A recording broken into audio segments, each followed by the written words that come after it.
She was young, pregnant, and alone, carrying not just the weight of a child, but the crushing burden of being black in a world that too often turned its back on her. With nowhere to sleep and no one to call, she whispered words no mother should ever have to say, "I have nowhere to go." But what happened next would defy every expectation, revealing not just the kindness or cruelty of strangers, but the truth about how society treats its most vulnerable. Would a millionaire's choice change her fate, or expose something far deeper?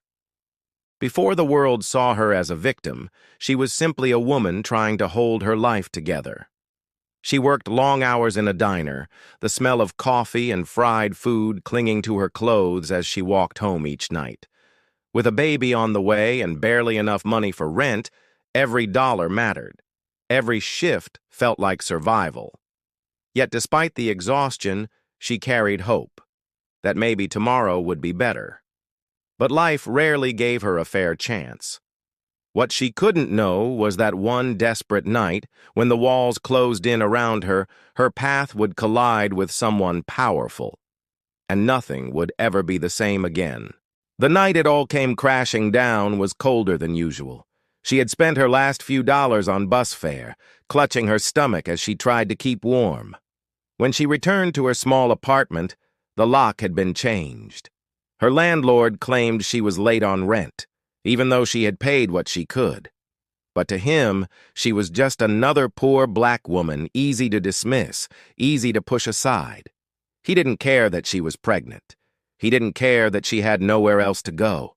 With her belongings dumped into the hallway, she stood under the buzzing fluorescent light, fighting back tears as neighbors walked past, pretending not to see. As the hours dragged on, she wandered the streets, hoping for a miracle. But at every corner, she was met with closed doors and cold stares. At the shelter, they told her there was no room. At the diner where she worked, the manager said she couldn't sleep in the back. It's against policy. Even friends she thought she could lean on avoided her calls. Each rejection cut deeper, making her feel invisible, like her very existence was an inconvenience. But the worst moment came when she tried to rest on a bench outside a brightly lit cafe. Two officers approached, their hands already on their belts. They didn't see a struggling mother-to-be. They saw a problem to be removed.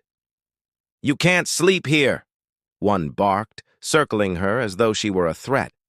She tried to explain, voice trembling, but their eyes carried no compassion, just suspicion, just power. They told her to move on, even as her legs shook beneath her. By then, exhaustion and fear pressed down on her like a weight she couldn't carry. She clutched her belly, whispering promises to the child inside that she would keep going somehow. But deep down, a haunting question gnawed at her. How much longer could she survive a world that saw her as less than human? And then, as she reached the point of braking, headlights appeared in the distance. A sleek black car slowed beside her. The tinted window rolled down, and for the first time in days, someone looked at her. Not through her, not past her, but at her. She didn't yet know who he was or what he wanted. But this meeting would shatter everything she thought she knew about fate, prejudice, and power. The car door opened slowly, and from the shadows stepped a man in a tailored suit. His presence was commanding, his wealth evident in every detail. To her, he seemed like someone from another world, untouchable, powerful. But power in this world could mean salvation or destruction. He asked her why she was on the streets, why she looked so broken. Her voice shook as she explained. Pregnant, evicted, turned away, treated like she didn't matter. His expression hardened, but not with pity, with judgment. He told her she should have planned better, should have made better choices. The words cut deeper than any eviction notice because they confirmed what she had always feared, that to people like him, her struggle was her fault. But then, as if to prove his point, a police cruiser pulled up beside them. The officers stepped out, flashlights blazing. To them, she wasn't a mother in need. She was loitering, trespassing, a nuisance to be removed. They ignored the man in the expensive suit, directing all suspicion at her. Their voices grew sharp, their tone threatening. One reached for his radio, the other moved closer, hand brushing against his weapon. In that frozen moment, everything converged. The cruelty of her landlord, the silence of her neighbors, the rejection from shelters, the indifference of wealth.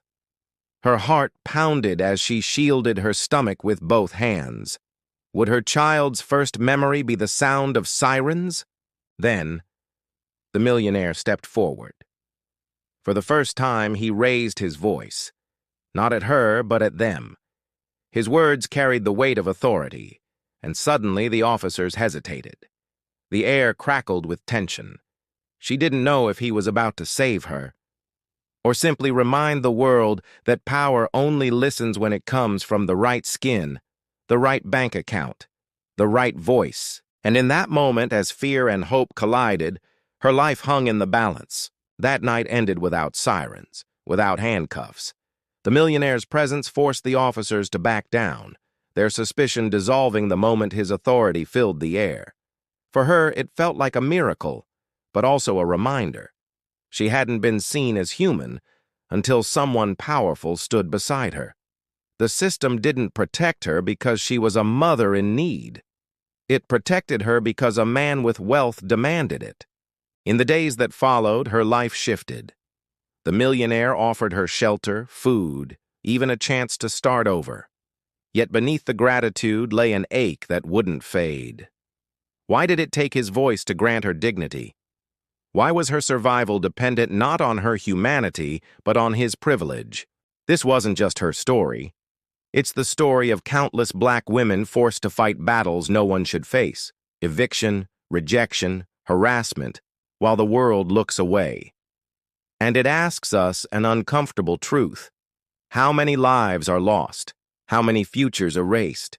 Simply because compassion isn't extended equally. Her child would grow up knowing a different path was possible, but the scars of that night remained. And they echo a question we cannot ignore. Should justice depend on wealth, or should it belong to all of us? Because until we answer that, stories like hers won't be exceptions. They'll remain the rule.